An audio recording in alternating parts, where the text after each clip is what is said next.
ভিডিওটি ভালো লাগলে অবশ্যই সাবস্ক্রাইব করতে ভুলবেন না।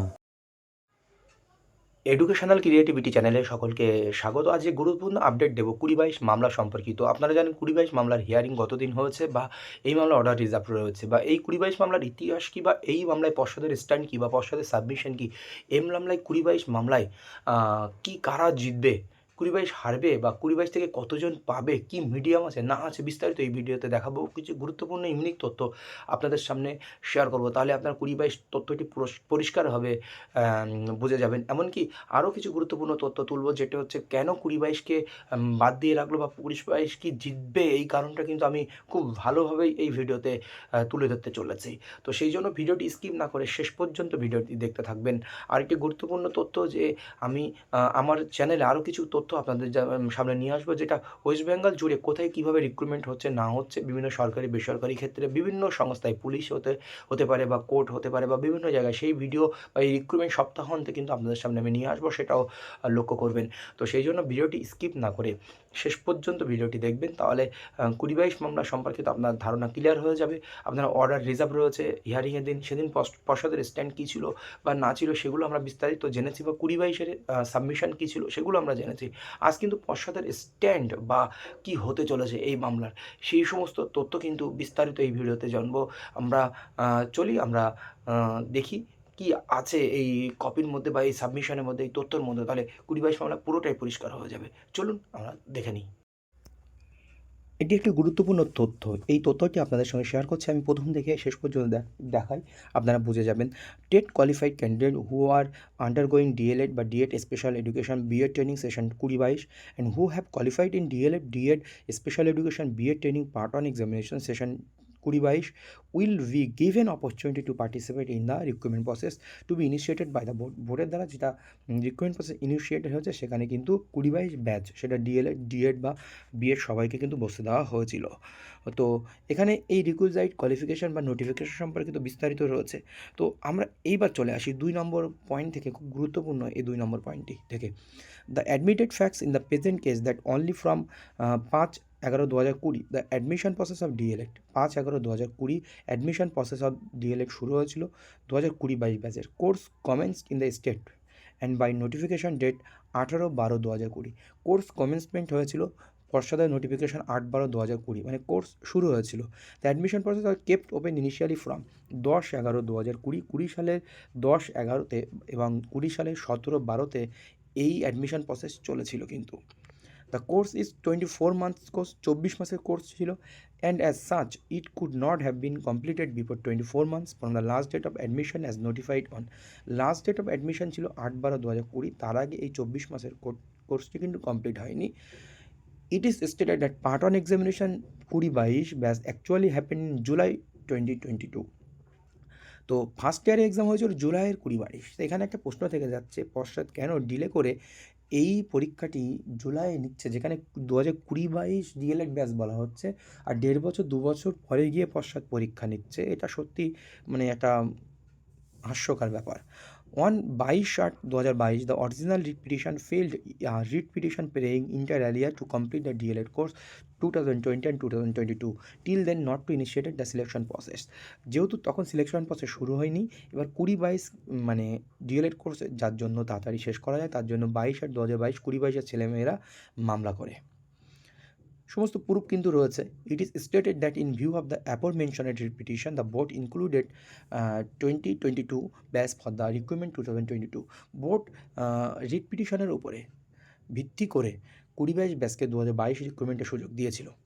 It is stated that online application through portal for the recruitment process 2022 are available from 21/10/2022 or 14/11/2022। Recruitment process ২০-২২-এর ফর্ম ফিল আপ হয়েছিল ২১/১০/২০২২ থেকে ১৪/১০/১১/২০২২ পর্যন্ত।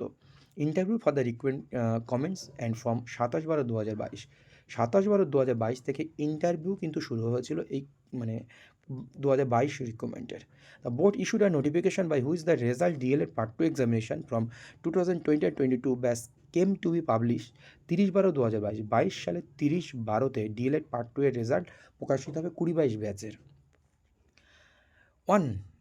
11/4/2023 honorable division bench of high court interpreted rule 6/2 and held the part 2 6/2 উপরে রয়েছে যে নির্দিষ্ট সময়ের মধ্যে সিলেকশন প্রসেসের জন্য টেট পাস করতে হবে আর ডিএলএড 2 বছর কমপ্লিট হতে হবে, তার সার্টিফিকেট থাকতে হবে, ডিএলএড পাস থাকতে হবে।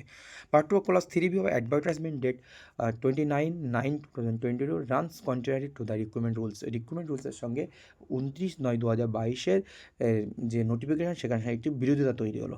Das struck down the relevant portion which led to the exclusion of DElEd 22 struck down করে দেওয়া হলো এবং 20-22 ব্যাচকে এক্সক্লুশন করে দেওয়া হলো রিক্রুটমেন্ট প্রসেস থেকে। এটাই কিন্তু ডিভিশন বেঞ্চে অর্ডারের ফলে এটা হয়েছিল, 20-22কে রিক্রুটমেন্ট থেকে বাদ দেওয়া হয়। এরপরে 10 number point, after the honourable division bench order the board is compliance with the সেই decision proceed to exclude the DElEd 2020 batch from the recruitment process 2022।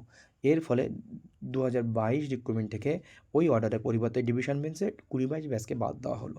This honourable court on 28/7/2023 issued notice and granted ad intereste for publication of panel. Honourable supreme court 28/7/2023 stay দেয় এই প্যানেলের উপরে, কোনো এখান থেকে এখন panel প্রকাশিত করা যাবে না এই মামলা যতদিন না সমাধান হচ্ছে।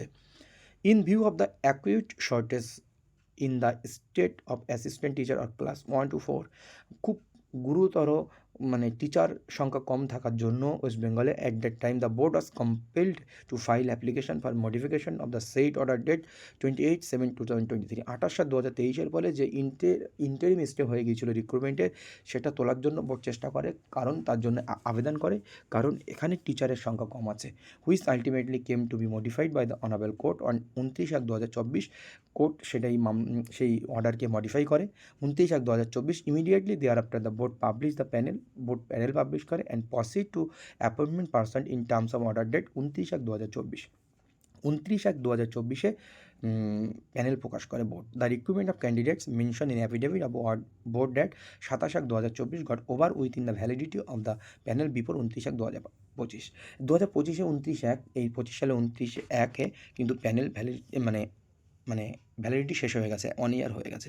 এ হচ্ছে আপনারা জানেন এর জন্যই কিন্তু যারা 9/5/3 চাকরি পেয়েছে সবার অ্যাপয়েন্টমেন্ট লেটারে সাবজেক্ট টু আউটকাম রয়েছে এই মামলার জন্য, সেটা সবাই অবগত রয়েছে। সেই সাবজেক্ট টু আউটকামটাও তোলা খুবই প্রয়োজন। কিন্তু 20-22-এর পক্ষ থেকে একটা দাবি ছিল যে 9/5/3 আমাদের কোনো দাবি নেই, আমরা এই 20-22 ইন্টারভিউ দেওয়া হয়ে গেছে, তাদের এখন নিয়োগ দিতে হবে ইত্যাদি ইত্যাদি ব্যাপার। কিন্তু এখানে পয়েন্ট হলো 20-22 মামলায় জিতবে না হারবে, এটা খুব ভাইটাল ব্যাপার।